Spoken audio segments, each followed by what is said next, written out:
La parole de Dieu jamais n'est pas La parole de béni, la parole de guéri, la parole de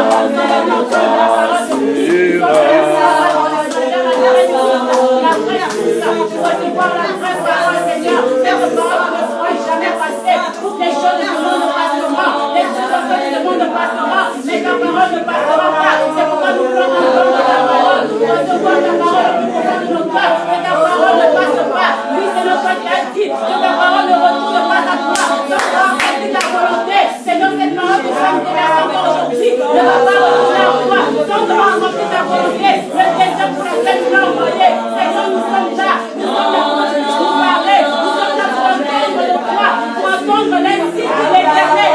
L'insigne de l'éternel. La parole de révéler. La parole du corps. Nous sommes là pour toi. Nous sommes là pour toi. Nous reconnaissons la puissance qu'il y a dans ta parole. Nous reconnaissons l'autorité qu'il y a dans ta parole. Et nous attendons cette parole. Nous croyons que ta parole va transformer encore nos vies aujourd'hui.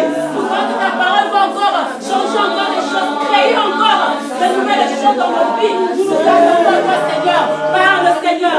Parle, ton peuple est là. Ton peuple est là, Seigneur. Nos cœurs sont disposés. Vois le cœur de tes enfants qui est disposé pour recevoir cette parole de vie. Merci, Seigneur. Merci, Seigneur, pour ta présence. Nous aimons ta présence. Nous aimons ta présence. Nous aimons ta présence. Nous aimons ta présence. Au nom de notre Seigneur Sauveur Jésus-Christ et tous les enfants de Dieu disent gloire au Seigneur. Amen. Alléluia. Acclame ton Seigneur. Gloire et ton acclamer ton Seigneur. Acclame ton Dieu. Acclame ton Dieu. Amen. Dieu, il mérite ton acclamation.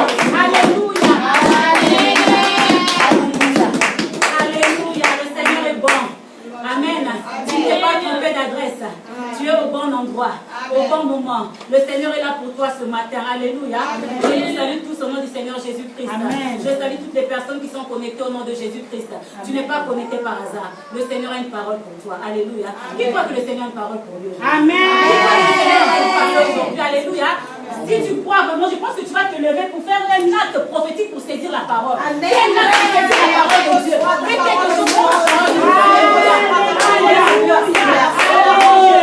Il te sera fait selon ta foi. Il te sera fait selon ta foi. Si tu crois en cette parole, tu vas vivre les bienfaits de cette parole. Si tu crois en cette parole, tu vas vivre la révélation de cette parole. Tu vas vivre l'autorité de cette parole dans ta vie. Au nom puissant de Jésus-Christ. Qui te sera fait selon ta foi. Au nom de Jésus-Christ. Alléluia. Alléluia. Béni soit le Seigneur. Nous allons rester debout, nous allons ouvrir la parole de Dieu. Amen. Nous allons respecter le temps de la parole de Dieu. Nous reconnaissons que quand nous lisons la parole de Dieu, nous recevons la parole de Dieu, nous recevons Dieu lui-même. C'est pas nous nous levons pour honorer notre Dieu, pour respecter notre Dieu, dire à notre Dieu que nous croyons que ta parole, c'est toi-même. Donc aujourd'hui, quand tu vas recevoir la parole, dis-toi que tu reçois Dieu lui-même. Alléluia. Donc tu vas avoir l'attitude de quelqu'un qui reçoit Dieu. Alléluia. Amen. La parole de Dieu dans l'évangile de Jean. Nous allons par la grâce de Dieu finir le message que nous avons commencé depuis quelques semaines. Alléluia. L'évangile de Jean chapitre 4. Alléluia. C'est un long passage, mais pour vraiment une meilleure compréhension, nous allons lire tout le passage, même si nous allons commencer le passage un peu plus loin, mais nous allons lire tout le passage, du 4 jusqu'au 30e verset. Nous lisons la parole de Dieu au nom du Seigneur Jésus. Amen. Comme il fallait qu'il passât par la Samarie, il arriva dans une ville de Samarie nommée Sichar, près du champ que Jacob avait donné à Joseph son fils. Là se trouvait le puits de Jacob. Jésus, fatigué du voyage, était assis au bord du puits. C'était environ la 6e heure. Une femme de Samarie vient puiser de l'eau. Jésus lui dit, « Donne-moi à boire. » Car ses disciples étaient partis, étaient allés à la ville pour acheter des vivres. La femme samaritaine lui dit, « Comment toi qui es juif, me demandes-tu à boire, à moi qui suis une femme samaritaine ?» Les Juifs, en effet, n'ont pas de relation avec les Samaritains.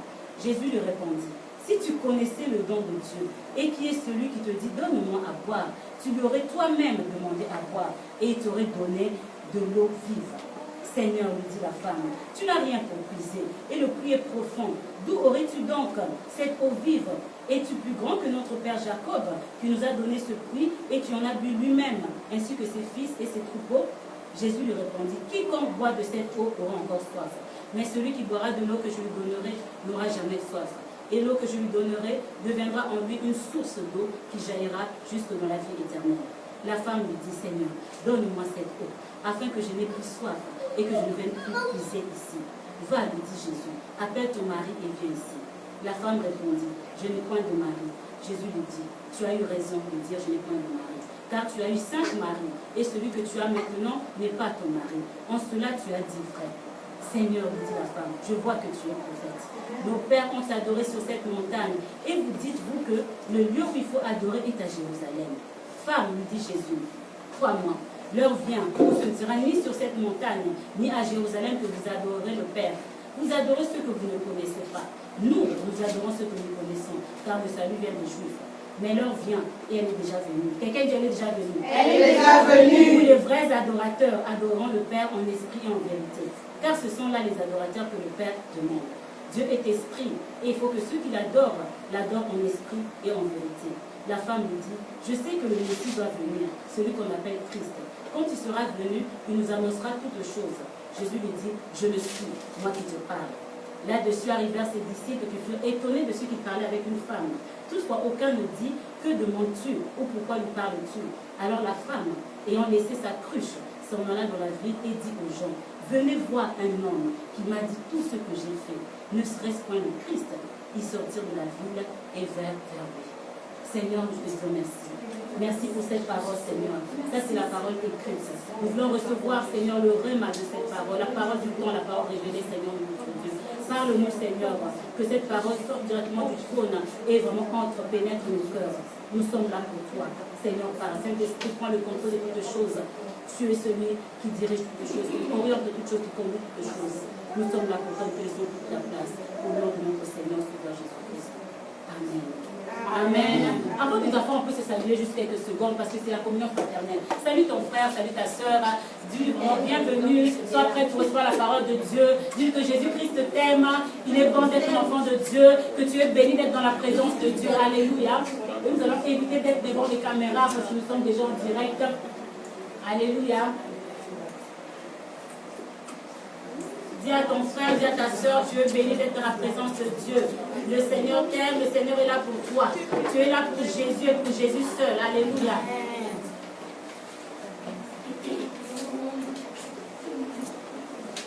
Alléluia. Le Seigneur aime ça, la communion fraternelle. Quand ses enfants s'aiment comme ça dans sa présence. Alléluia. Amen. Amen. Gloire soit rendue à notre Dieu. Alléluia. Nous pouvons nous asseoir dans la présence de Dieu. Amen. Ça fait déjà quelques semaines que nous avons commencé ce message, donc je vais faire un petit résumé pour nous expliquer un peu de quoi nous parlons. Alléluia. Amen. Nous parlons de entre dans ta destinée. Nous avons vu cette rencontre exceptionnelle entre Jésus et la femme samaritaine. Nous avons vu que cette rencontre était la rencontre entre le Seigneur et l'Église, entre le Créateur et sa créature, entre le saint et le pécheur. Alléluia. Jésus est venu changer, transformer la vie de cette femme qui avait une mauvaise vie, qui vivait dans le péché. Jésus est venu afin de faire entrer cette femme dans sa destinée. Nous avons vu que le Seigneur a une destinée pour chacun d'entre nous. Là où tu es, le Seigneur a une destinée pour toi. Dieu a une destinée pour toi. Et Dieu a vu que ça fait longtemps que tu es en train de vivre la destinée peut-être des hommes, la destinée de ta famille, la destinée de la société, la destinée du diable peut-être. Et Dieu a vu cela. Et Dieu est venu, il a dit, en ce 6e mois, comme c'est le chiffre de l'homme, nous sommes au 6e mois. Dieu est venu pour te rencontrer, pour te faire entrer dans ta destinée, pour te faire sortir de cette destinée là où tu es. Aussi longtemps qu'un enfant de Dieu n'est pas rentré dans sa destinée, Dieu n'est pas content de sa vie. Aussi longtemps que toi, en tant qu'enfant de Dieu, tu n'es pas encore entré dans ta destinée, Dieu n'est pas content de ta vie. Amen. Alléluia. Amen. Donc c'est pour ça que Jésus-Christ a fait la rencontre de cette femme qui était rejetée, qui était abandonnée, qui avait une soif en elle. Elle venait puiser chaque fois de l'eau, mais elle venait à la mauvaise source. Elle ne venait pas au bon endroit, parce que l'eau qu'elle puisait chaque jour ne pouvait pas enlever sa soif. L'eau qu'elle puisait chaque jour ne pouvait pas lui donner la solution permanente à son problème. Elle avait un problème, mais elle venait à la mauvaise source. Et toi aussi, quand tu as un problème, où vas-tu? Est-ce que tu vas à la bonne source? De quelle eau bois-tu? Nous avons vu qu'un enfant de Dieu ne peut pas boire n'importe quelle eau. Tu dois être fier de ton identité en tant qu'enfant de Dieu. Tu ne peux pas boire n'importe quelle eau. Tu ne peux pas entendre n'importe quelle parole. Tu ne peux pas recevoir la parole de n'importe quelle bouche. Quelle est cette bouche-là qui te parle? Est-ce que tu le sais? Quelle est la source dont tu vas puiser ton eau? Est-ce que tu le sais? Est-ce que c'est une bonne source? Le Seigneur est venu à la rencontre de cette femme pour la faire boire une eau vive dans une nouvelle source, dans une bonne source. Le Seigneur aussi est venu à ta rencontre en ce 6e mois. Ne passe pas à côté de ce 6e mois. Il reste que quelques jours avant la fin de ce 6e mois. Sache que c'est ton mois. Alléluia. Ce mois est ton mois. Ne laisse pas passer. Tu as encore jusqu'au 30 juin, ou le 31, je ne sais plus, jusqu'au 30 juin, pour que ce mois finisse et tu dois t'assurer que tu entres dans ta destinée. Le problème, ce n'est pas Dieu. Dieu a déjà libéré sa parole. Dieu a déjà ouvert la porte pour toi que tu puisses entrer dans ta destinée. Alléluia. Nous avons vu la conversation de cette femme. Cette femme qui était encore charnelle, elle a rencontré Jésus. Elle a compris que Jésus-Christ était le prophète. Elle a compris que Jésus-Christ était celui qui devait parler sur sa vie. Comme nous aussi, enfants, nous devons comprendre qui parle sur ta vie. Quelle est cette bouche-là qui parle sur ta vie? Ce n'est pas n'importe quelle bouche qui doit parler sur ta vie. Jésus-Christ, est-ce que tu l'as reçu? Est-ce que tu l'as reconnu comme le prophète de ta vie? Celui qui doit libérer les paroles de bénédiction dans ta vie. Alléluia. Cette femme est venue voir Jésus et Jésus lui a dit, va, appelle ton mari. Va, libère-toi de tout ce qui te lie. Parce que le problème de cette femme, c'était ça. Elle était adultère, elle était dans la prostitution. Elle avait un problème avec les maris.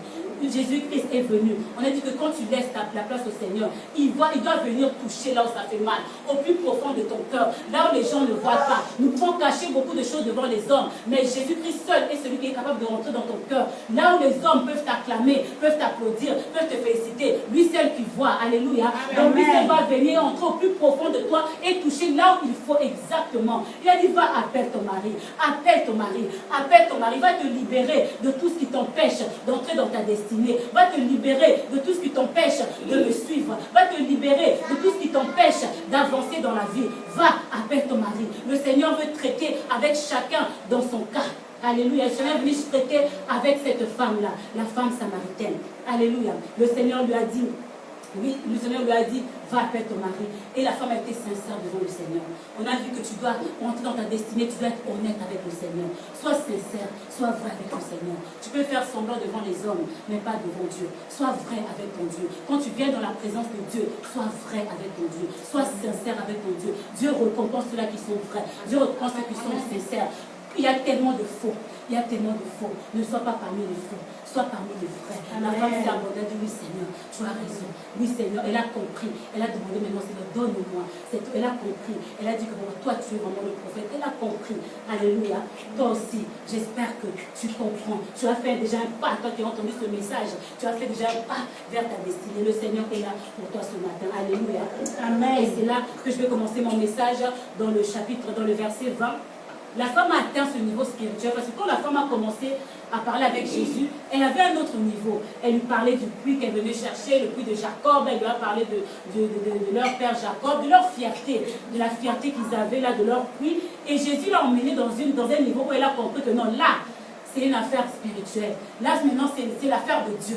Là, c'est autre chose. On change un peu de niveau. Maintenant, je vais laisser, même s'il connaît ma vie, là, je vais laisser un peu ça de côté. Je vais lui montrer que moi aussi, je suis un enfant de Jacob. Moi aussi, je connais un peu les choses spirituelles. Elle est arrivée quand même au niveau où Jésus voulait la conduire dans les choses spirituelles. Alléluia. C'est pourquoi dans le verset 20, la femme lui dit, nos pères ont adoré sur cette montagne. Et vous vous dites que le lieu il faut adorer est à Jérusalem. Alléluia. La femme est entrée dans vraiment le problème même. La femme est entrée dans l'adoration, dans tout ce qui est spirituel. La femme a pris encore le Jacob, nos pères. Parce que nous sommes les enfants d'Abraham, d'Isaac et de Jacob. Et là, nos pères ont adoré sur cette montagne. Nos pères ont... La femme a parlé de l'adoration. L'adoration liée à la montagne. L'adoration liée à Jérusalem. Alléluia. Permettez-moi de parler un peu de la montagne. Pourquoi est-ce que la femme, elle a parlé de la montagne? Il y a un mystère dans la montagne. Est-ce que la femme avait-elle tort d'évoquer la montagne? Il y a un mystère sur la montagne. Alléluia. La montagne, c'est quoi? La montagne, c'est le signe. C'est un signe qui est lié à la révélation. Alléluia. Si tu ne montes pas à la montagne, tu n'auras pas la révélation. Si tu ne montes pas à la montagne, tu n'auras pas la révélation. La révélation, on la trouve dans la montagne. La montagne, plusieurs rencontres divines, là il y a manifestation de Dieu, se sont faites à la montagne. Si tu lis bien ta Bible, tu verras que les rencontres que Dieu a fait avec ses enfants, avec ses serviteurs, la plupart étaient faites dans la montagne. La montagne, c'est le lieu de rencontre. Si tu vois Abraham était appelé pour aller sacrifier son fils. C'était à la montagne. Il avait 3 jours pour arriver à la montagne. Alléluia. Genèse 22, si tu lis, c'est là tu verras. Abraham a pu dire, à la montagne de Dieu, il sera pourvu. Parce que la provision, c'est à la montagne. Si tu veux vivre la provision de Dieu, tu dois être à la montagne. Tu dois être une femme ou un homme de la montagne pour vivre la provision de Dieu. Alléluia. Il y a beaucoup d'hommes de Dieu qui sont passés. On a vu les rencontres avec le Seigneur par la montagne. Élie était un homme de la montagne. On voit le corbeau qui est venu le servir à manger à la montagne. Et on a vu le feu descendre au mont Carmel. C'était à la montagne. Soit un homme de la montagne, soit une femme de la montagne. On a vu aussi que David était un homme de la montagne. David a dit dans Psaume 121, je lève mes yeux vers les montagnes. D'où me viendra le secours? David était un homme de la montagne. Soit un homme de la montagne, soit une femme de la montagne. Alléluia. Est-ce que toi, tu peux être un homme de la montagne? Est-ce que toi, tu peux être une femme de la montagne? Alléluia. Moïse, n'en parlons pas de Moïse, c'était un homme de la montagne. Quand le Seigneur lui a dit de sortir son peuple d'Israël, de l'Égypte, il a dit, tu les emmèneras sur cette montagne-là, à la montagne. Et c'est là, c'est à la montagne aussi, que Moïse a reçu les 10 commandements. Est-ce que tu es un homme de la montagne? Sois une femme de la montagne. Pour entrer dans ta destinée, le Seigneur te dit, tu dois être une femme de la montagne, un homme de la montagne. Dieu lui-même, alléluia. Dieu est un Dieu de la montagne. Ton Dieu est le Dieu de la montagne. Si tu veux rencontrer ton Dieu, c'est à la montagne. Jésus-Christ lui-même, le Seigneur de Seigneurs, le Roi de Rois, c'était un homme de la montagne. Alléluia. Souvenez-vous dans Matthieu 17, la montagne de la transfiguration. Jésus-Christ, l'homme de la montagne, il est venu accomplir sa mission. Sa mission, il n'a pas accompli n'importe où. Il a accompli au mont de Golgotha, à la montagne. Alléluia. Sois un homme de la montagne. Sois une femme de la montagne. Alléluia. Pour entrer dans ta destinée. La femme a parlé de la montagne, mais elle a parlé de la montagne physique. Alléluia. Une montagne physique. Nous adorons sur cette montagne. Alléluia. Actuellement, la montagne que le Seigneur te parle, c'est une montagne spirituelle. Alléluia. C'est une montagne spirituelle que le Seigneur veut que tu montes. Parce que tu peux monter toutes les montagnes du monde. Visiter toutes les montagnes du monde. Mais si tu n'as pas compris, tu n'as pas la révélation, cela ne sert à rien. Nous autres, nous avons monté le mont Sinaï peut-être 2 ou 3 fois déjà, mais sans révélation, sans avoir rien reçu. On a juste visité, nos yeux seulement, on était juste satisfaits des yeux, mais cela n'a rien changé à notre vie. Alléluia. Parce que dans ce temps que nous vivons, la montagne que le Seigneur veut que tu montes, c'est une montagne spirituelle. Alléluia. Monter une montagne spirituelle, c'est quoi? C'est s'élever dans le jeûne et la prière. Alléluia. Élève-toi dans le jeûne et la prière. Je dis bien le jeûne et la prière, pas seulement le jeûne. Parce qu'il y en a beaucoup qui font le jeûne. Si tu fais un jeûne sans la prière, tu fais juste un régime. Tu vas peut-être juste perdre un peu de poids, mais cela ne va rien changer. Monter dans le jeûne et prière. À chaque fois que tu fais un jeûne et prière prolongé, tu montes sur la montagne. Tu montes sur la montagne. Sois une personne de la montagne. Que le Seigneur te trouve dans la montagne. Que tu puisses recevoir la révélation de la montagne. Que tu puisses recevoir la provision de Dieu, la provision divine à la montagne. Sois un homme de prière. Alléluia. Sois un homme qui sache jeûner, qui sache chercher la face de Dieu à la montagne. Alléluia. Le Seigneur t'attend à la montagne pour entrer dans ta destinée. Alléluia. La femme lui a dit que nous adorons sur cette montagne. Et vous, les Juifs, vous dites que c'est à Jérusalem qu'on doit adorer. Alléluia. La femme a parlé de la montagne, la femme a parlé de Jérusalem. Qu'est-ce que la femme veut dire par Jérusalem? À Jérusalem, dans l'époque, il y avait 2 endroits qui étaient principaux, qui étaient très importants pour Jérusalem. C'était le palais royal et puis le temple. Quand on va à Jérusalem, obligatoirement, on devait aller visiter le temple. Donc la femme ici, en parlant de l'adoration, la femme parlait du temple. Que nous, on adore sur la montagne. Mais vous, vous dites que c'est à Jérusalem qu'il faut aller adorer. C'est dans le temple qu'il faut aller adorer. Est-ce que la femme avait-elle tort d'évoquer Jérusalem? Non. La femme avait raison d'évoquer Jérusalem. Parce que dans le temps, il fallait aller à Jérusalem pour adorer. En parlant de la femme, vous avez dit que non. Vous, les Juifs, vous dites que c'est seulement là-bas, au temple. Oui, c'est vrai. C'est quoi? C'était quoi, en fait, le temple? Le temple, c'était un lieu de culte. Alléluia. Le temple, c'est un lieu de culte. C'est un lieu de rencontre. Alléluia. Là où le spirituel rencontre le physique. Alors, le temple, c'était un lieu où Dieu avait choisi pour habiter parmi son peuple. C'est Dieu qui avait instauré cela. Il avait voulu habiter parmi son peuple. Alors, il avait pris le temple. Alléluia. Et l'histoire du temple, quand nous voyons le temple, souvent nous voyons David, nous voyons Salomon qui a construit le temple. Mais laissez-moi vous dire que le temple, ça n'a pas commencé par David, par Salomon. Le temple a commencé par Moïse. Le temple a commencé par Moïse. Quand les enfants d'Israël sont sortis, l'Éternel lui a dit à Moïse de construire quoi? Un tabernacle. Beaucoup de gens ne savent pas que le tabernacle, c'était un temple. C'était le temple, mais c'était un temple mobile. C'était un temple qu'on pouvait déplacer, qu'on pouvait enlever, détacher, qu'on pouvait transporter. C'était un temple. Et l'esprit de Moïse a construit ce temple selon le plan élémentaire de Dieu, que Dieu lui avait montré, que le Seigneur avait montré. Selon ce qu'il voulait. Et l'esprit de Dieu est venu habiter dans ce temple-là mobile. Le tabernacle, déjà, c'était un temple que les enfants d'Israël transportaient avec eux à chaque fois. C'était là que le Seigneur venait vraiment habiter et c'est là que le Seigneur venait pour adorer le Seigneur. Donc, il y avait ce temple-là qui était là et c'était la maison de Dieu. C'était la maison de Dieu. Plus tard, c'est David qui a dit maintenant, construisons à Dieu un temple. Je vais construire à Dieu un temple, une habitation, une maison, que ce sera une habitation pour Dieu. Et le Seigneur avait vraiment aimé cela. Mais le Seigneur a dit quoi à David? Ce ne sera pas toi qui vas construire cela. Il a choisi son fils Salomon pour construire le temple. Et le Seigneur a donné une sagesse extrême à Salomon. Et Salomon a enfin construit le temple. Alléluia. Donc, c'était là où les gens venaient adorer. C'était le temple. Même si ce temple-là que Salomon a construit avait été détruit, le temple n'existait plus. Et on a essayé de rebâtir un autre temple. Et presque 500 ans avant Jésus-Christ, le temple avait déjà été détruit. Et on a reconstruit au temps d'Esdras. On a rebâti le temple. Et c'est au temps du roi Hérode qui est venu finir ce temple. Donc quand Jésus-Christ était venu, quand il parlait avec cette femme, il parlait justement du temple d'Hérode. Ce n'était pas le temple de Salomon parce que ça avait déjà été détruit, c'était notre temple. Il parle de ce temple-là, le temple d'Hérode. Donc c'était là où les gens venaient pour adorer le Seigneur. Les gens quittaient de loin pour venir adorer. C'était le seul endroit où on venait adorer le Seigneur. Souvenez-vous dans Acte 8 de l'eunuque éthiopien qui a quitté vraiment tout son pays, qui a fait tout le travail pour venir adorer le Seigneur à Jérusalem. C'était effectivement le temps du temple où les gens adoraient dans le temple. Alléluia. Et ce temple-là, c'était la fierté des Juifs. La fierté des Juifs. Et Israël que nous voyons là, c'était le temple, c'est leur fierté. Ils peuvent avoir tout ce qu'ils ont maintenant. La puissance, l'argent, les richesses, tout ce qu'ils ont, l'influence, tout ce qu'ils ont. Mais sans leur temple, tant que leur temple n'est pas rebâti, c'est un peuple qui se sont abandonnés, sans Dieu, délaissés de leur Dieu. Donc ils font tout, ils seront satisfaits c'est ce peuple-là que quand le temple sera rebâti, parce que le temple a été détruit, ils font tout pour que leur temple soit rebâti. C'était ça, la fierté des Juifs. Le temple, là où le Seigneur habitait. Alléluia. Amen. La femme a parlé de cette adoration-là, l'adoration au temple. Ce qu'elle ne savait pas, c'est que le Dieu de la montagne, c'était le Dieu du temple.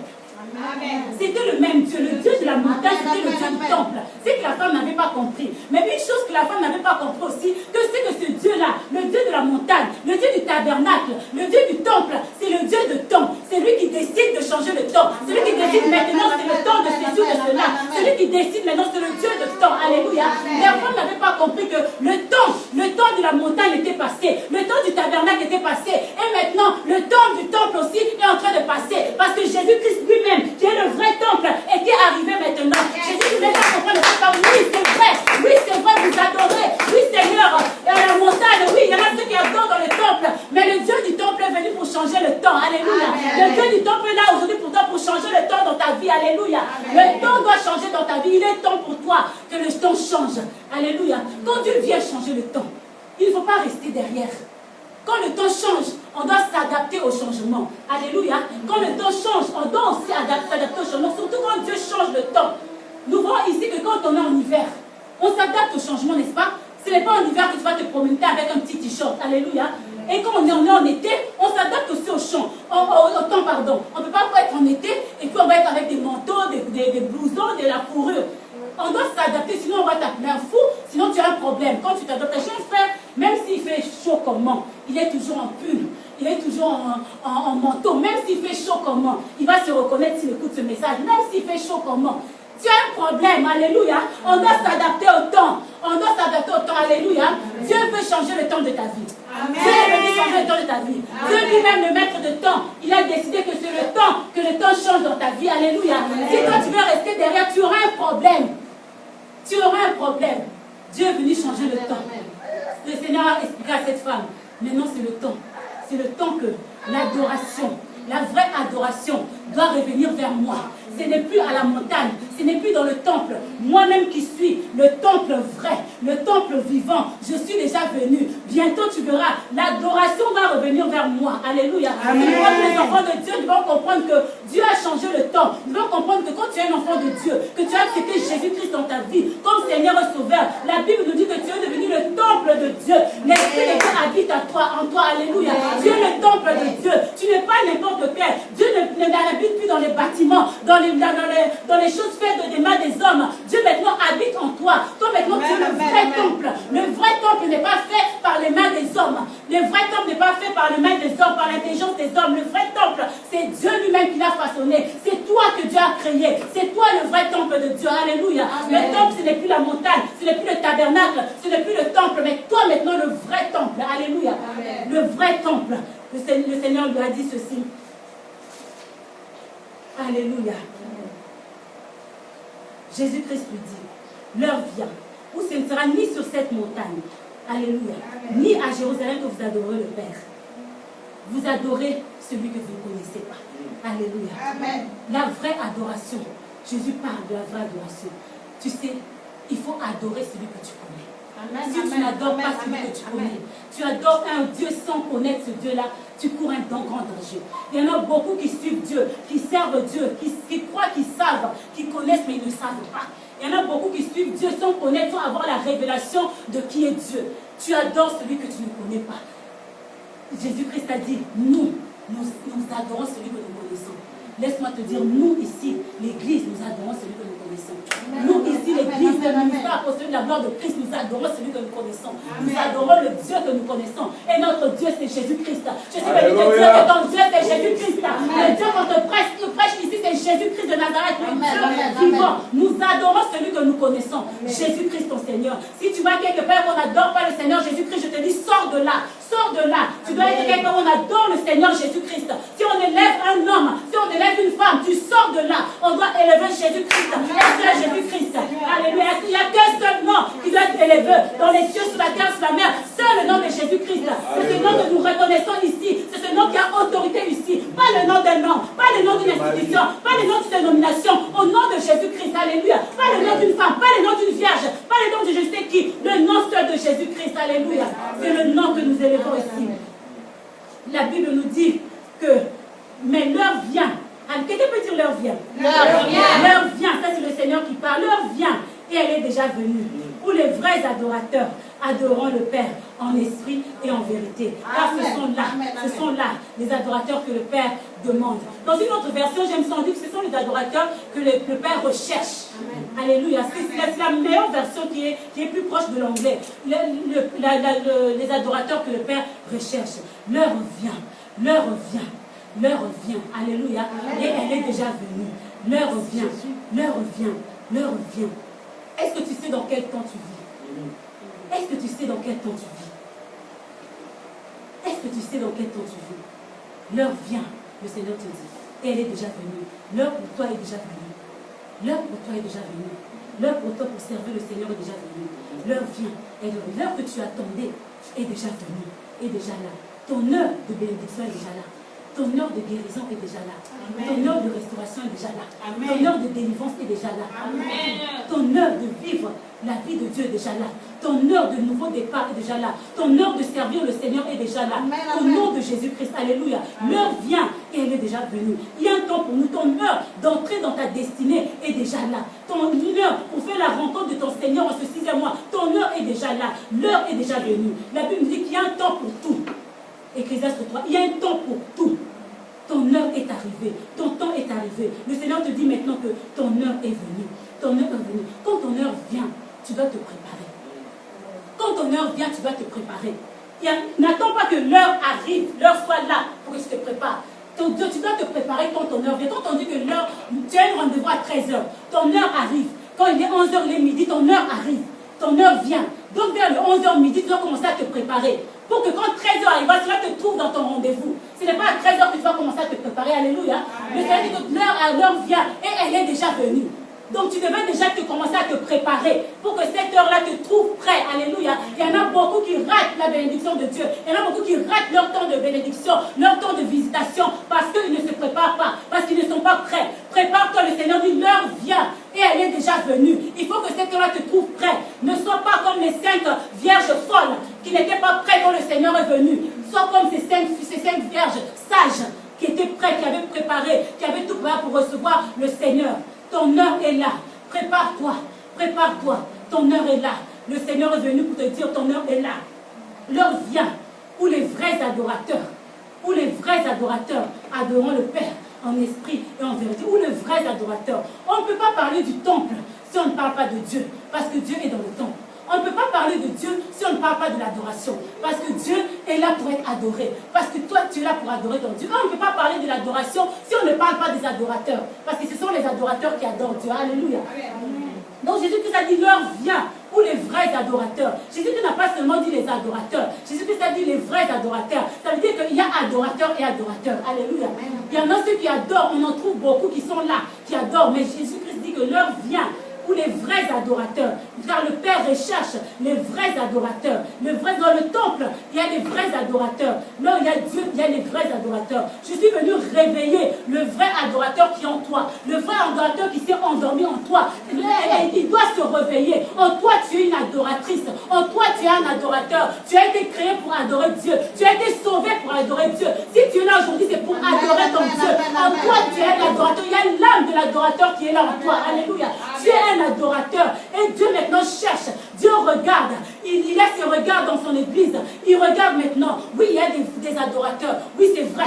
Il y a des adorateurs. Oui, je trouve dans mon église des adorateurs. Mais non, moi, je cherche les vrais. Où sont les vrais? Où sont les vrais? Est-ce que tu vas être trouvé parmi les vrais adorateurs? Le Seigneur a son regard. Il cherche, merci. Il cherche. Où sont les vrais? Où sont les vrais? Jésus parle des vrais adorateurs. Parce que dans ce temps, il y a tellement, comme j'ai dit, il y a tellement de faux. Les vrais adorateurs, parce que nous sommes maintenant dans le vrai temple. C'est pour ça que Jésus veut les vrais adorateurs.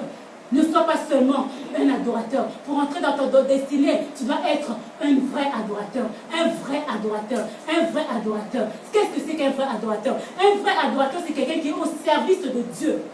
Tu es au service de Dieu parce que l'adoration, ce n'est pas seulement chanter, ce n'est pas seulement louer, c'est plus que ça. L'adoration, c'est toute une vie qui est consacrée à Dieu.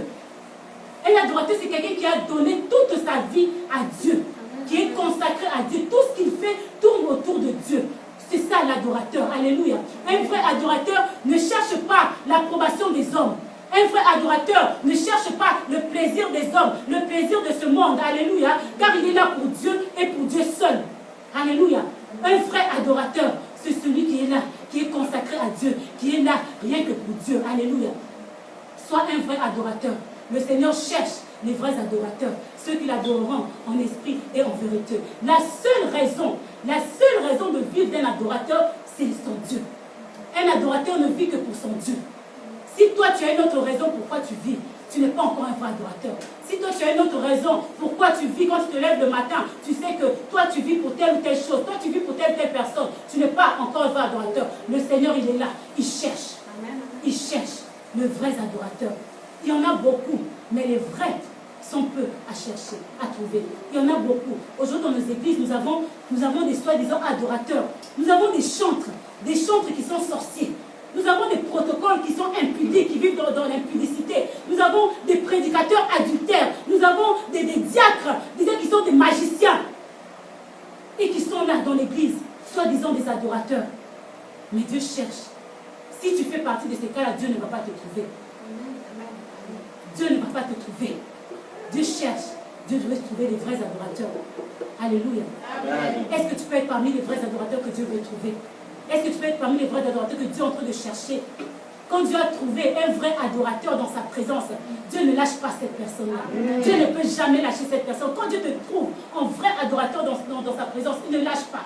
Dieu a trouvé David, un vrai adorateur. Dieu n'a pas laissé David, même si David avait péché. Dieu n'a pas laissé David. David, malgré son péché, Dieu a dit que j'ai trouvé un homme selon mon cœur, un vrai adorateur. Dieu n'a pas lâché David une seule seconde, parce que Dieu a trouvé l'adorateur qui était David dans sa présence. Alléluia. Amen. Il y a une femme dans la Bible, Anne la prophétesse, c'était une vraie adoratrice. C'était une femme veuve qui avait perdu son mari. Quand elle a perdu son mari, elle est allée se réfugier dans le temple. Elle est allée vivre dans le temple. Elle a abandonné la vie. Elle a laissé la vie. Elle aurait pu aussi se remarier. Elle aurait pu encore rester là, avoir sa vie. Mais elle a choisi de consacrer sa vie au Seigneur. Elle est restée continuellement dans le temple, à louer Dieu, à servir Dieu, à abandonner sa vie aux mains de Dieu. Elle n'avait plus de vie. Elle avait abandonné sa vie pour le Seigneur. Elle a donné sa vie. Elle s'est consacrée pour le Seigneur. Une vraie adoratrice. Alléluia. Amen. Est-ce que Dieu peut te trouver, toi, une vraie adoratrice? Est-ce que Dieu peut trouver Nadia, une vraie adoratrice? Amen. Alléluia. Est-ce que Dieu peut trouver Papa Yapo, un vrai adorateur? Amen. Dieu cherche que le Seigneur te trouve, que le Seigneur se trouve. La Bible dit que Dieu cherche un adorateur qui l'adorera en esprit. En esprit. Un vrai adorateur adore en esprit. Un vrai adorateur marche en esprit. Alléluia. Amen. Et n'est pas conduit par la chair. Alléluia. Galates 5, 16 nous dit que marchez selon l'esprit et vous n'accomplirez pas les désirs de la chair. Un vrai adorateur marche selon l'esprit. Il marche selon la parole de Dieu. Alléluia. Il est conduit par le Saint-Esprit. Tu veux être un vrai adorateur, tu dois marcher selon l'Esprit. Tu dois marcher selon la parole de Dieu. Tu dois être conduit par le Saint-Esprit. Alléluia. La Bible nous dit dans Romains 8, 14 que tous ceux qui sont conduits par l'Esprit de Dieu sont enfants de Dieu. Un vrai adorateur est déjà un enfant de Dieu. Un enfant de Dieu qui est conduit par l'Esprit de Dieu. Si toi tu n'es pas encore enfant de Dieu, c'est la première chose que tu dois être un enfant de Dieu. Et te laisser conduire par l'Esprit de Dieu. C'est là que Dieu va te trouver en tant que vrai adorateur. Alléluia. De tout ton cœur, tu dois être consacré à Dieu. Tout ton cœur, tu dois être consacré à Dieu. Si tu n'es pas conduit par l'Esprit de Dieu, tu es conduit par la chair ou par un autre esprit. Alléluia. C'est soit tu es conduit par Dieu, par l'Esprit de Dieu, ou tu es conduit par le monde, ou tu es conduit par un autre esprit, ou tu es conduit par la chair. Un vrai adorateur, l'adorateur que le Père recherche, qui recherche tant, et celui qui est conduit par l'Esprit de Dieu, qui marche dans la vérité, qui adore en esprit et en vérité. Adore en vérité. Il y a tellement de faux, je le répète, adore en vérité.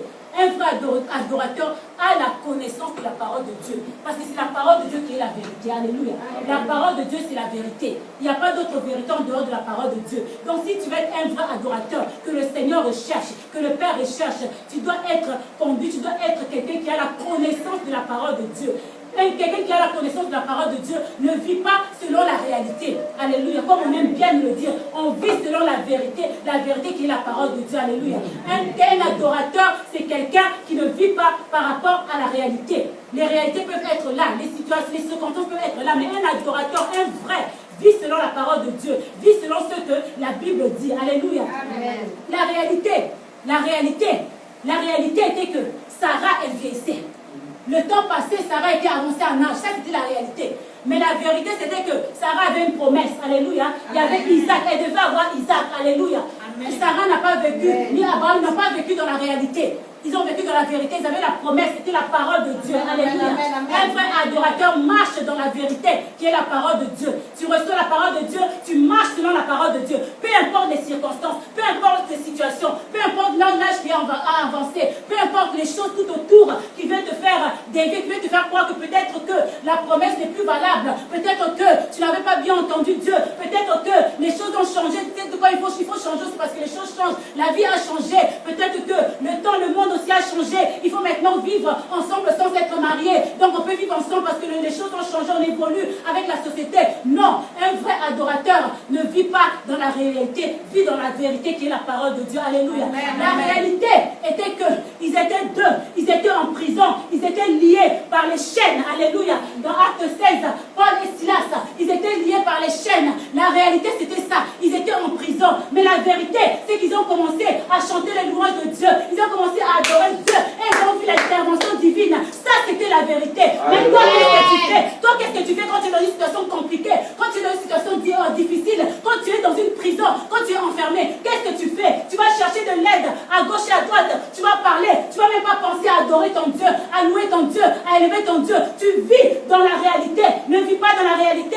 Vis dans la vérité. La vérité, c'est la parole de Dieu. La vérité, c'est la parole de Dieu. La Bible te dit que tu es béni. Tu es béni. Dieu t'a déjà béni. Ça, c'est la vérité. Ça, c'est la vérité. Tu es déjà délivré. Ça, c'est la vérité. Dieu a pour toi des projets de bonheur et de paix. Ça, c'est la vérité. Ça, c'est la parole de Dieu. Qu'est-ce que tu fais quand tu es dans une situation difficile?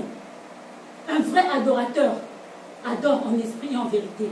Il vit selon la parole de Dieu. Les circonstances peuvent être là. Les réalités peuvent être là. Oui, nous ne le nions pas. Mais nous regardons la parole de Dieu. Nous avons confiance en notre Dieu. La Bible nous dit que celui qui a fait la promesse est fidèle. Alléluia. Nous croyons en la fidélité de notre Dieu. Un vrai adorateur n'est pas limité par la réalité.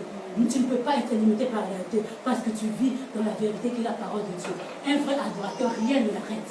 Rien ne limite un vrai adorateur. Alléluia.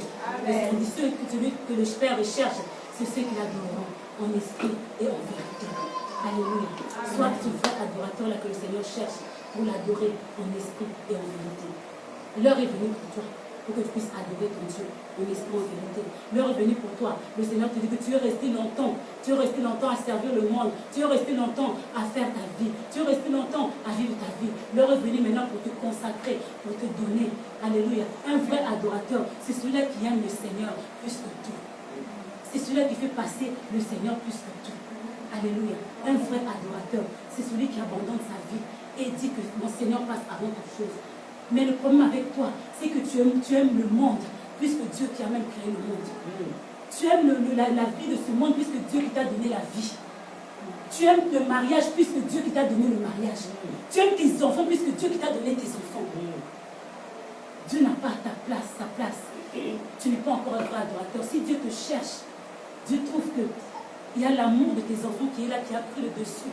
Dieu ne va pas te trouver. S'il y a l'amour de ce monde qui est là, les plaisirs de ce monde qui est là, qui a pris la place, Dieu ne va pas te trouver.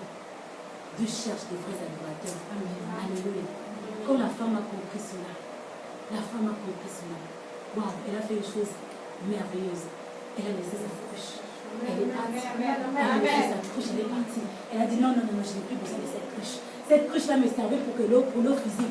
Je n'ai plus besoin, j'ai compris. Le puits de Jacob, là, ce n'est plus pour moi. Je n'ai plus besoin de ça. J'ai déjà pris l'eau. J'ai avalé l'eau. J'ai déjà pris l'eau de vie. Maintenant, je suis là. Je n'ai plus besoin de la cruche. Elle a laissé sa cruche. Alléluia. Quand tu viens à la rencontre du Seigneur, ta vie doit être transformée. La vie de cette femme-là a été transformée. D'elle-même, elle est partie. Elle est partie annoncer la bonne nouvelle. Elle est partie parler du Seigneur Jésus-Christ. Personne ne l'avait poussée. Jésus ne l'avait pas dit, va dire ceci ou cela. Non. D'elle-même, elle est partie. D'elle-même, elle est partie. Mais toi, pourquoi tu as rencontré le Seigneur depuis longtemps? Pourquoi est-ce que ta vie ne change pas?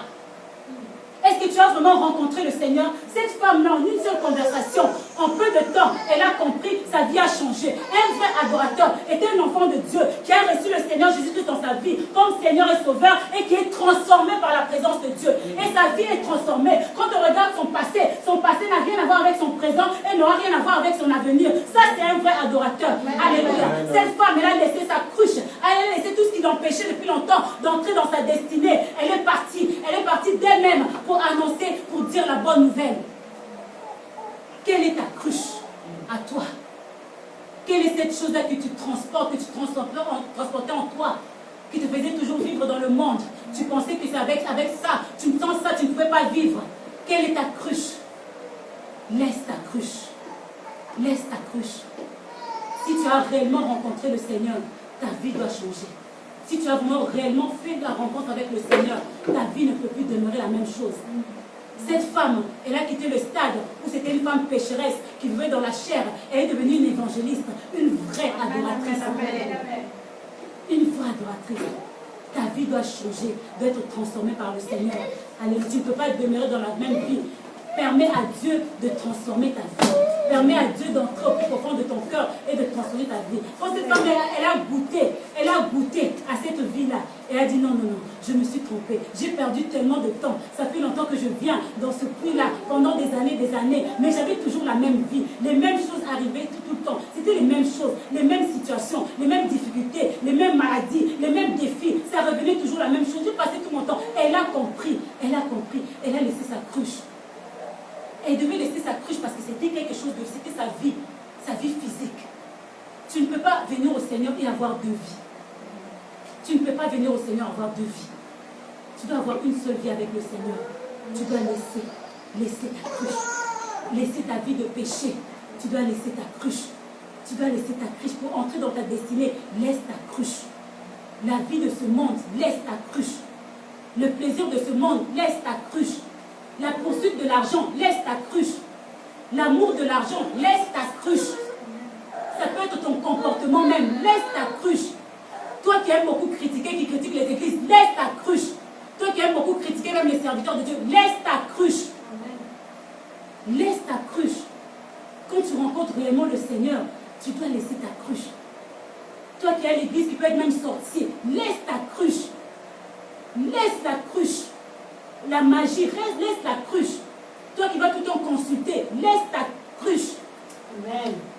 Toi qui vas te faire jusqu'aujourd'hui, tu vas te faire voir même les doigts, la main, laisse ta cruche. Amen. Toi qui lis encore les horoscopes, laisse ta cruche. Amen. Toi qui vas encore dans les boîtes de nuit, laisse ta cruche. Amen. Laisse ta cruche. Christ t'attend. Vous savez, elle est partie, hein, mais Christ l'attendait. C'est elle-même qui est partie. Christ était là. Christ l'attendait. Elle a laissé sa cruche. Elle est partie annoncer la bonne nouvelle. Mais Christ l'attendait. Christ t'attend. Débarrasse-toi de ceux qui ont en train de freiner ta marche. Débarrasse-toi de tout ce qui est en train de t'empêcher d'entrer dans la destinée que Dieu a prévue pour toi. Débarrasse-toi de cela. Reçois la parole de Dieu. Christ attend, il veut te faire entrer dans ta destinée. Reçois la parole de Dieu ce matin. Reçois cette parole qui va te faire entrer dans ta destinée. Reçois cette parole et abandonne ta cruche. Surtout abandonne. Ne traîne pas dans ta nouvelle vie avec le Seigneur. Ne traîne pas ta cruche. Tu n'en as pas besoin. Tu n'en as pas besoin. Cela va simplement alourdir ta marche avec le Seigneur. Tu n'en as pas besoin. Et le diable peut se servir de cette cruche-là pour te ralentir, pour t'empêcher d'entrer dans ta destinée. Tu n'en as pas besoin. Abandonne ta cruche.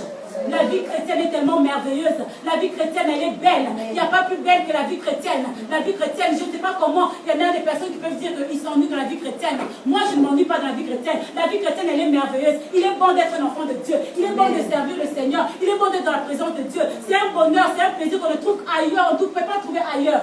Le monde va jamais te donner la joie, l'amour, la paix, le bonheur que le Seigneur peut te donner. Parce que le monde ne peut jamais t'aimer comme Dieu t'aime. Abandonne ta cruche. Viens au Seigneur. Viens au Seigneur. Viens au Seigneur. Alléluia. Amen. Le Seigneur te parle. Parce que tu es resté longtemps dans cette vie-là. Le Seigneur veut maintenant que tu ne finisses pas ce 6e mois. Là où il est venu, il a fait vraiment ce trajet pour venir jusque dans ton cœur, pour te déverser cette parole-là. Ne laisse pas passer cette parole-là. Reçois la parole de Dieu. Le Seigneur t'a parlé. Alléluia. Si le Seigneur t'a parlé, je vais t'inviter à te lever. Et c'est à ton tour de parler au Seigneur. Alléluia. Tu vas parler au Seigneur. Tu vas parler avec ton Dieu. S'il y a des choses, si le Seigneur te parle de ta cruche que tu dois abandonner, s'il y a des choses qu'il faut que tu repars avec ton Dieu, fais-le maintenant. Répare avec ton Dieu. Si tu as traîné avec toi pendant longtemps ta cruche, les choses de ce monde, toute ta vie passée, tu es en train de traîner ça avec toi. Maintenant, abandonne. Reçois la parole de Dieu. Laisse le Seigneur maintenant vraiment faire son œuvre son œuvre dans ta vie. Laisse le Seigneur commencer enfin à transformer ta vie. Le Seigneur veut te faire entrer dans ta destinée. Je t'invite à te lever et à prier le Seigneur. Lève-toi et prie le Seigneur. Et si tu es là, on a dit que pour entrer dans ta destinée, tu dois être un enfant de Dieu. Un enfant de Dieu, c'est celui qui reçoit, qui a reçu Jésus-Christ dans sa vie comme son Seigneur et Sauveur. Alléluia. Si tu es là et que tu n'as jamais reçu Jésus-Christ dans ta vie comme ton Seigneur et Sauveur, nous allons t'aider à recevoir Jésus-Christ dans ta vie. Là où tu es, tu peux simplement lever ta main. Lever ta main et tu vas faire la prière avec moi. Même toi qui es connecté là où tu es, si tu n'as jamais reçu le Seigneur Jésus-Christ dans ta vie, nous allons t'inviter à faire cette prière, à recevoir Jésus-Christ dans ta vie comme ton Seigneur et Sauveur. C'est la première chose que tu dois faire, être un enfant de Dieu pour entrer dans ta destinée. Alléluia. Et ceux qui ont déjà fait cette prière, vous pouvez prier. Priez, réparer avec le Seigneur. S'il y a des cruches que vous devez abandonner, abandonnez les cruches. Abandonnez-vous entre les mains du Seigneur, priant. Et celui qui veut recevoir le Seigneur dans sa vie comme Seigneur et Sauveur, tu vas répéter après moi. Alléluia. Ceux qui ont déjà reçu le Seigneur, je le répète, priez, abandonnez-vous entre les mains de Dieu, réparez avec le Seigneur, réparez avec le Seigneur. Et je vais faire la prière avec ceux-là qui veulent recevoir le Seigneur Jésus-Christ. Tu es béni, toi qui vas recevoir le Seigneur Jésus-Christ aujourd'hui dans ta vie. Alléluia. Fais cette prière avec moi. Seigneur Jésus-Christ, je me donne à toi. Je reconnais que tu es mort à la croix pour moi. Je reconnais que tu as donné ta vie pour moi. Me voici, pécheur que je suis. Je m'abandonne entre tes saintes mains. Je te demande pardon. Pardon pour tous mes péchés. Pardon pour tous les péchés que j'ai commis. Je te demande pardon. Pardonne-moi. Je reconnais que tu es mon Seigneur. Je reconnais que tu es mon Sauveur. Que tu es mort à la croix pour moi. Je donne ma vie entre tes saintes mains. Je décide de te suivre. De marcher avec toi. Aujourd'hui, jusqu'à ce que tu reviennes, jusque dans l'éternité. Je te reçois dans ma vie, comme Seigneur et Sauveur de ma vie. Entre dans mon cœur, pénètre au plus profond de mon cœur, fais ton œuvre dans ma vie, que je devienne réellement un enfant de Dieu. Je te reçois, Seigneur Jésus-Christ, dans ma vie. Au nom de Jésus-Christ, j'ai ainsi prié. Amen. Amen. Amen. Toi qui as fait cette prière, bienvenue, tu es un enfant de Dieu maintenant. Est-ce qu'on peut acclamer? Bienvenue à la personne. Et maintenant, je vais prier pour toi. Je vais prier pour ceux-là qui ont reçu le Seigneur Jésus dans leur vie, Seigneur.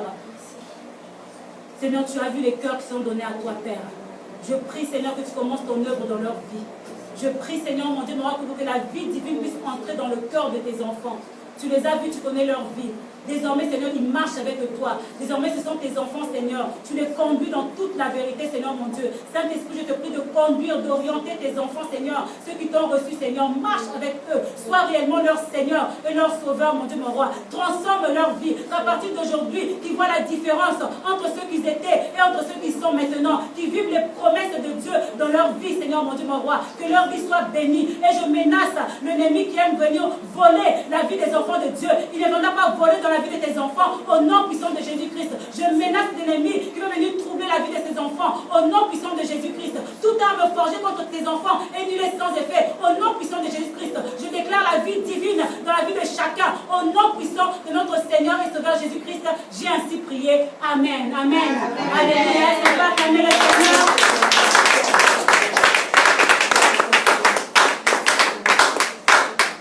Alléluia. Amen. Nous saluons, nous allons libérer les gens qui sont connectés avec nous, nous allons continuer le service, nous allons prier maintenant. Tu vas prier pour ce message, alléluia. Tu vas prier encore pour ce message. Là, j'espère que tu as arrangé avec ton Dieu. Maintenant, tu vas prier pour entrer dans ta destinée. Tu vas dire à ton Dieu, Seigneur, il me reste que quelques jours. Si tu as dit que ce sixième mois était à moi, si je n'ai pas encore vu, je veux voir. Je veux voir, il me reste que quelques jours. Tu comptes les jours qui te restent. Tu dis, Seigneur, jusqu'à la fin de ce mois, je veux voir.